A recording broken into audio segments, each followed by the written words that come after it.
Hello students, आज हम अपने chapter the rise of nationalism in Europe के लास्ट टॉपिक्स देखेंगे। हमने प्रीवियस वीडियो में यूनिफिकेशन ऑफ जर्मनी और यूनिफिकेशन ऑफ इटली के बारे में क्या कर लिया है, पढ़ लिया है। अब हम स्टार्ट करते हैं the strange case of Britain. अब बच्चे, ब्रिटेन किस तरीके से हमारे सामने आया, यानी कि जो आप यूके पढ़ते हैं, United kingdom of great Britain, वो उसका यूनिफिकेशन किस तरीके से हमारे सामने आया। तो इसमें बहुत सारे स्टेप्स हैं। उससे पहले हमें ये समझना होगा जो ब्रिटेन है उसका जो एथनिक ग्रुप, जो कंपोजिशन है, वो किस तरीके का है। तो जो हमारा ब्रिटेन है वहां पर हमें अलग अलग लैंग्वेज के लोग मिलते हैं, जैसे कि English, Scot, Wales and Irish. इनके अपने अपने कल्चर्स हैं, अपने अपने पॉलिटिकल ट्रेडिशंस हैं, कस्टम्स हैं, जिनके अकॉर्डिंग ये क्या करते हैं, रूल होते हैं, और उन्हीं के अकॉर्डिंग अपनी लाइफ को क्या करते हैं, ये चलाते हैं। इसी के बीच हमारा जो ये इंग्लिश वाला पार्ट है वो क्या करने लग जाता है, ग्रो करने लग जाता है, और वेल्थ में और पावर में धीरे धीरे जो इसका डोमिनेंस है, जो इसका पावर है, वो क्या होने लग जाता है, बढ़ने लग जाता है, राइज होने लग जाता है। क्यों? क्योंकि यहां पर इंडस्ट्रियलाइजेशन का जो पीरियड है वो हमें देखने को मिलता है, जिससे कि जो ये गवर्नमेंट है वो क्या होने लग जाती है, पावरफुल होने लग जाती है। इसके बाद बच्चे, जो इंग्लैंड है वो 1688 में अपने मोनार्की को क्या कर देता है, अबॉलिश कर देता है, यानी कि मोनार्की को इंग्लैंड में से हटा देता है और किसका एस्टेब्लिशमेंट कर लेता है, इलेक्टेड पार्लियामेंट का। यानी कि जो 1688 के बाद रूल होगा वो किसका होगा, इलेक्टेड पार्लियामेंट का होगा। ये ही इंग्लैंड को क्या करेगी, आगे रन करेगी। जैसे ही इलेक्टेड पार्लियामेंट आएगी उसके बाद ये 1707 में एक एक्ट लेके आएगी जिसका नाम क्या होगा, द एक्ट ऑफ यूनियन। ये एक्ट ऑफ यूनियन किसके बीच होगा बच्चे, इंग्लैंड और स्कॉटलैंड के बीच। और इसके अकॉर्डिंग स्कॉटलैंड किसका एक पार्ट बन जाएगा, इंग्लैंड का, और इंग्लैंड और स्कॉटलैंड को ही क्या नाम दे दिया जाएगा, the United kingdom of greater Britain.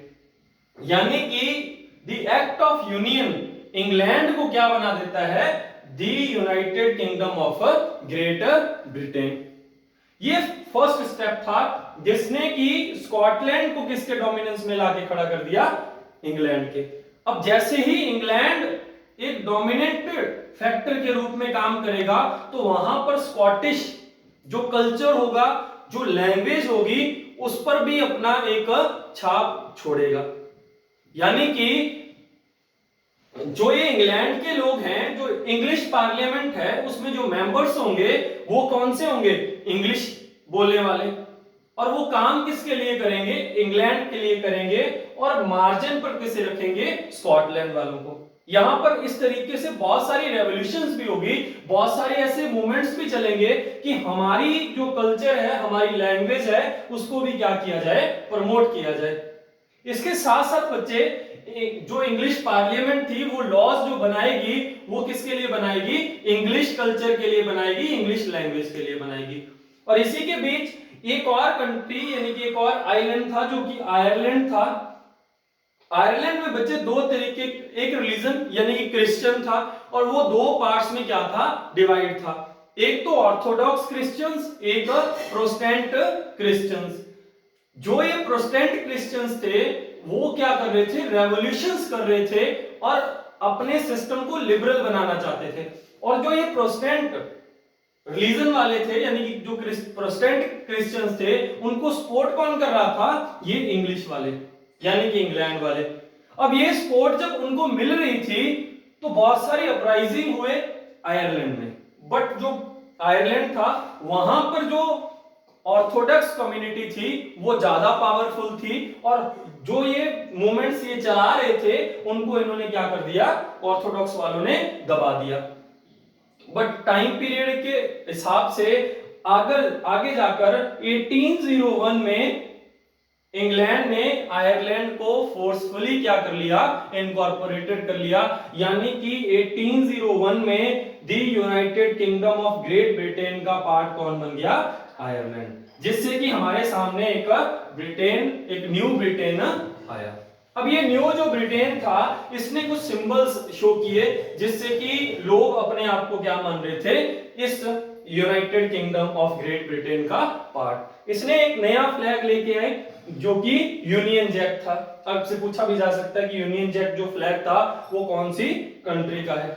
और इसी में आपसे पूछा जा सकता है, ब्रिटेन अपनी एक नेशनल एंथम लेके आया था जिसका नाम था God save our Nobel king, जो कि सभी को क्या करनी पड़ती थी, उसकी रिस्पेक्ट करनी पड़ती थी। और इंग्लिश लैंग्वेज का प्रमोशन, यहां पर क्या हो रहा था बच्चे, जो इंग्लिश पार्लियामेंट थी, जो इलेक्टेड पार्लियामेंट थी, वो कौन से कल्चर कौन सी लैंग्वेज को प्रमोट कर रही थी, इंग्लिश लैंग्वेज को। इसके साथ बच्चे ये जो टॉपिक है हमारा क्या होता है, कंप्लीट होता है, यानी कि जो ब्रिटेन की दास्ता है वो खत्म होती है। एक बात इसमें और ध्यान रखना, जो ये ब्रिटेन की स्टोरी है ये आपको विदाउट वॉर और विदाउट रेवोल्यूशन मिलेगी, यानी कि जो ये इनकॉर्पोरेशन हुआ है इसके बीच कंट्रीज का, वो आप देखेंगे कि इसको लगभग कितने साल लगे हैं, 100 इयर्स। यानी कि ऐसा नहीं कि एक मूवमेंट आया, एक रेवोल्यूशन हुआ और उसके अकॉर्डिंग ये ग्रेट ब्रिटेन हमारे सामने आया। ये एक लंबा प्रोसेस था जिसमें धीरे धीरे जो लॉज बनाए और उन्हीं लॉज के अकॉर्डिंग क्या हुआ, ये हमारे एक ग्रेट ब्रिटेन बना। ये टॉपिक के बाद हमारा जो नेक्स्ट टॉपिक है बच्चे वो है एल्गोरीज। अब क्या एल्गोरी क्या होते हैं बच्चे, एल्गोरी होता है एब्स्ट्रैक्ट आइडिया, यानी कि आप इमोशंस को, फ्रीडम को, लिबर्टी को, इस तरीके की जो चीजें हैं, इक्वलिटी को, जब उसको एक पर्सन या एक थिंग में क्या करते हो, शो करते हो उसे थ्रू अ पर्सन और अ थिंग, यानी कि एक आइडिया को एक्सप्रेस करते हो थ्रू अ पर्सन और थिंग, उसे हम क्या बोलते हैं, एल्गोरी। जैसे कि हम दो एल्गोरीज को देखते हैं, जर्मेनिया और मारियाना। ये दोनों कहां की है, एक जर्मेनिया जो है वो क्या है, जर्मनी की, और जो मारियाना है वो कहां की है, फ्रांस की। तो लोगों ने, जो रेवोल्यूशनरीज थे, उन्होंने जर्मनी को शो किया किसमें, जर्मेनिया में, और फ्रांस को मारियाना में, जिससे लोग इनकी ओर क्या हो रहे थे, अट्रैक्ट हो रहे थे, उनके इमोशंस इनकी तरफ क्या हो रहे थे, बढ़ रहे थे। कई जगह पर आपको देखा होगा जर्मेनिया बिल्कुल उदास बैठी है, और उसको जो उदास होने का कारण है वो ये है कि जो ये लोग हैं जर्मन के, वो क्या नहीं हो रहे, इकट्ठे नहीं हो रहे। तो इन चीजों को शो करके क्या किया जा रहा था, रेवोल्यूशनरी सेंटिमेंट्स को इंक्रीज किया जा रहा था। उसी के साथ साथ बच्चे आपकी बुक में बहुत सारे सिंबल्स हमें प्रोवाइड किए गए हैं, जैसे कि ब्रोकन चेन्स, जिसका मतलब क्या है, बीइंग फ्री, यानी कि फ्री होने की ये शो कर रहा है, उसका सिंबल है। रेड कैप बच्चे ये फ्रीडम का सिंबल है। स्वॉर्ड यानी कि लड़ाई के लिए एकदम से क्या रहना, तैयार रहना। Rays of the rising sun, the rays of rising sun का मतलब है कि एक न्यू एरा की क्या हुई है, स्टार्टिंग हुई है। और बहुत सारे सिंबल्स और भी हैं जो कि उनके मीनिंग्स हमें बुक में प्रोवाइड किए गए हैं, तो इनका मतलब भी आपको क्या होना है, पता होना चाहिए। अब बच्चे जो नेक्स्ट हमारा टॉपिक है वो कहीं ना कहीं नेशनलिज्म के एक नेगेटिव पॉइंट पे क्या करता है, बात करता है। जैसे कि हमने देखा नेशनलिज्म के कंसेप्ट ने फ्रीडम को, इक्विलिटी को बहुत बड़े अच्छे तरीके से क्या किया, इस्टेब्लिश किया। बट ये नेशनलिज्म का जो कंसेप्ट था वो यूरोप के लिए एक नेगेटिव रिजल्ट भी हमारे सामने लाया। कैसे बच्चे, ये जो हमारा अगला टॉपिक है ये है बाल्कन टेंशन आफ्टर 1871।